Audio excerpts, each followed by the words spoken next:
Well, folks, the war on cops has reached a fever pitch. And so on today's Hot Zone, we're going to talk about it with three different cops and different walks of life, different experiences. That's coming up right now. This is the Hot Zone. Engaging with the news in a whole new way, international war correspondent Chuck Holton brings insight into areas of crisis and lets you help those affected. Hey folks, I'm Chuck Holton. Thanks for watching Hot Zone, and thank you to all of our new patrons. We're getting quite a few of those that are supporting the podcast. You can do that for as little as $3 a month. Just buy me a cup of coffee and keep this thing going. Today we have a very special Hot Zone, and as a matter of fact, this is going to end up being several Hot Zone episodes, I believe, because there's no way we can get through this in less than 15 minutes. Today I have a kind of a roundtable discussion with three important people that are all former police officers. One is the Honorable Congressman Clay Higgins. He's the Cajun John Wayne, who is a street cop in Louisiana. On Wednesday night, July the 8th, Stelly's Market and Restaurant on Highway 71 was broken into and burglarized. For many years, SWAT cop, everything else. I'll let him tell you a little bit more about his background. My good friend for a long time, my old friend, I'll let you take that how you like, Tim Muller, former Secret Service agent, a cop from Fairfax County, I believe, Virginia. Part of my career has been spent focused on the terrorist threat, and obviously a lot of agents across the country were all consumed after 9/11 with terrorism. And when you begin to explore the mindset, the focus, the absolute determination to, yeah, you may have gotten me this time, but I'm coming back, it struck in me a realization that, wait a minute, this is not a limited war where it goes away and everything goes back to a peaceful status. These folks are determined. And another good friend, Diana Muller. My goal here is to educate people. We are law-abiding, responsible gun owners, and please don't legislate the 150 million people just like me into being criminals. It has happened. You've already done it. The legislation on bump stocks, I was a bump stock owner, and I had to make a decision. Do I become a felon, or do I comply? And like that gentleman that just got escorted out, I will not comply. Who I met at SHOT Show, and we made a habit of going to dinner together. She took her husband along as well. And you took Connie. That's right. And so thank you very much, all three of you, for being on with us today. Let me start with Diana. Would you just give me a quick background of your experience as a cop? Sure. I was at the Tulsa Police Department. Yes, I know Sticks. Unfortunately, they just canceled Live PD, but I worked with him. He actually rode along with my squad before he was a police officer. So we saw him grow up and all the way through the ranks. We're really proud of what he's done on Live PD. And sadly, this cancel culture has reached the law enforcement community, and now they're canceling Live PD and all the other things that show. You know, basically, I don't know. Are they scared of what the transparency, and they can't handle that the police are doing good stuff and that the citizens are looking bad? I don't know, but it's sick. And then the Paw Patrol. Anyway, I digress. That's why we're here talking about this stuff today. But I was with them for 22 years before I retired in 2014 to pursue basically a career as a professional shooter. So, and I also started the DC Project, which is women from every state, women for gun rights, basically the anti-red shirts. And but I love my police career. I had 22 years, and anything from gangs, street crimes, foot beat, narcotics. I always enjoyed being in the middle of it. Fantastic. Let's go to Congressman Higgins. Tell me just the short version of your career as a cop. Why did you get into being a police officer, and how did you get out of it? Well, Chuck, I was in the Army. I was a military police officer, and I served honorably for 6 years. And so that was the origins of my law enforcement background.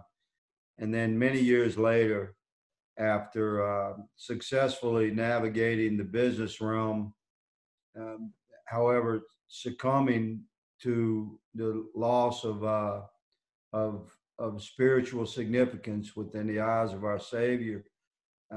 In other words, I fell victim to the pursuit and the lust for money. I long for a return to a meaning in my life, and from deep within me, that meant returning to uniformed service. And I was not able to get back into the Army for some medical reasons, but I was able to become a police officer. So I left money.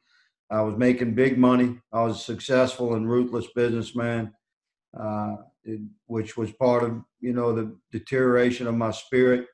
And I knew I had to rebuild my life from a spiritual foundation in order to become the child of God that our Lord needed me to be.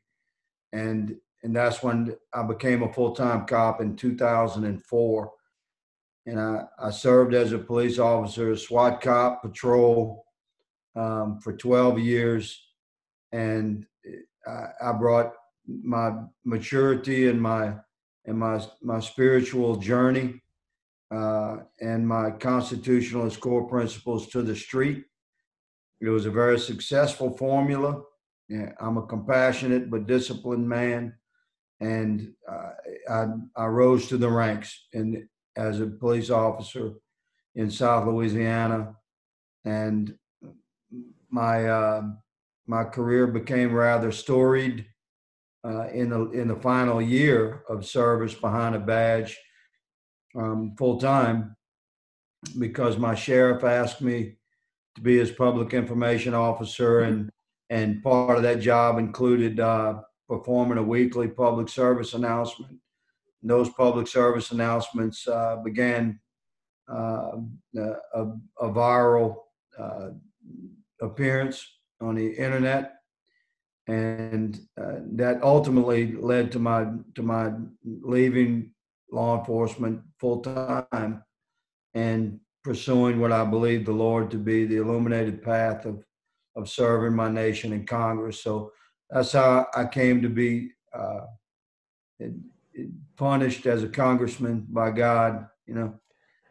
I used to have a good life, man. I was a cop. I was home at night, and half the country didn't hate me, and here I am, the same guy, and yet I serve in the capacity that the Lord sees fit, and I shall continue to do so. But I'm still a cop. I'm still post-certified. I've never lost my post-certification. I go through my recertifications every year on my own time. So I'm still behind a badge. I'm still a commissioned, certified peace officer in the state of Louisiana. However, I serve full-time as a congressional representative for Louisiana's 3rd District. Yeah, and you were kind of a victim of the cancel culture as well, because if I remember right, there was one video you made that the ACLU took issue with, and that led to your superiors sort of throwing you under the bus. Is that accurate? Yes. There's a lot that's unspoken and unknown about that, out of my respect for chain of command and my humble posture to not injure the department that I once served. But the bottom line is that I performed a job that my sheriff and the U.S. Marshals and the Louisiana State Police asked me to do, and it drew the attention of national organizations that were completely wrong with their attacks against me personally and against our department. And my sheriff asked me to do some things that I was not willing to do because it was contrary to my core principles and my confidence that I had done the right thing, and I stated the truth throughout this entire event. So I had to resign. I was not forced to resign. I was not fired, but in order to maintain my principles, I had to sacrifice my career at that point, and that's what I did. It was an easy choice. However, it was a hard thing because my wife and I were humble folk. We lived in a single wide trailer in South Louisiana, and our home was filled with love and laughter, but we had no money. I had no money. I had no political aspirations. It wasn't on the radar at all. But yes, sir, one of my videos, commonly referred to as the Gremlins video, where we successfully initiated the tracking and capturing of 17 hyper-violent gang members from South Louisiana. I couldn't help it that they were all black, and I'm white. I make no apologies for being white, nor should they make apologies for being black. They just happened to be criminals, and I was a cop that was after them. We had warrants for their arrest. They were hyper-violent. They had committed many, many capital crimes, and my video led to the ultimate capture of the entire gang. So it didn't matter that serving in Congress. That's right. How that happened. Yes, sir. Yeah, it didn't matter that the video you made, you were joined in that video by over a dozen black leaders of the community in solidarity with what you were saying. They still believe that what you said was racist. So, but that's the way it goes. Okay, well, let's move on to Tim Muller. And Tim, just give us an overview. You've got I think the longest resume on the planet. So keep it short, but tell us a little bit about. Some would say I can't keep a job. Because you can't keep a job. Go for it. Congressman Diana, thank you. It's an honor to be on the panel with you. Thank you for your service. And I mean that. I came out of college. I was a Marine officer, came on active duty for about 6 years, traveled largely doing Marine Security Force responsibilities. And then I stayed another 20. I couldn't get enough. Doing counterintelligence. I would deploy with Marines wherever they went, force protection and counterintelligence. And then parallel to that, I was a police officer for about 3.5, 4 years in Fairfax County, Virginia. Started my law enforcement career, had a variety of assignments. I was honored to work.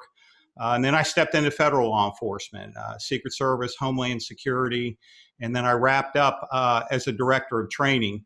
And now I do security consulting and training. And if there's ever a time where people need to think about security, it's now, isn't it? Because things are going crazy. But Chuck, thanks for having me on.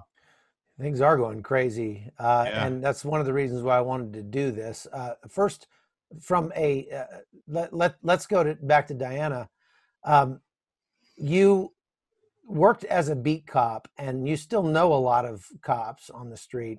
What is the sentiment that you are hearing now from cops as they see the things that are happening all over this country and the talks of defunding the police and abolishing the police?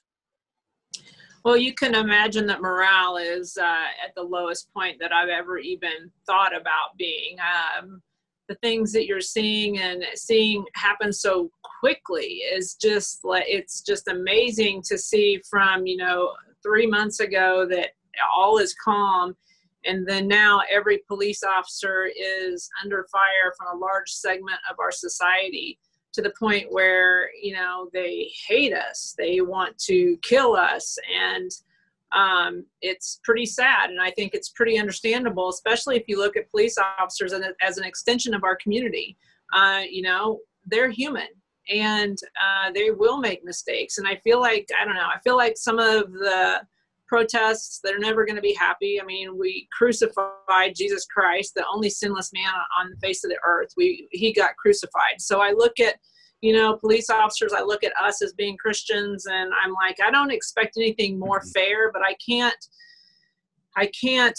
tell the protesters that it does suck. I believe in your right to speak, but for it to become it's almost a part-time pastime hobby now. It's like cool to protest, and they keep moving the goalposts. When is enough? We've lost 38 cops in the past 50 days.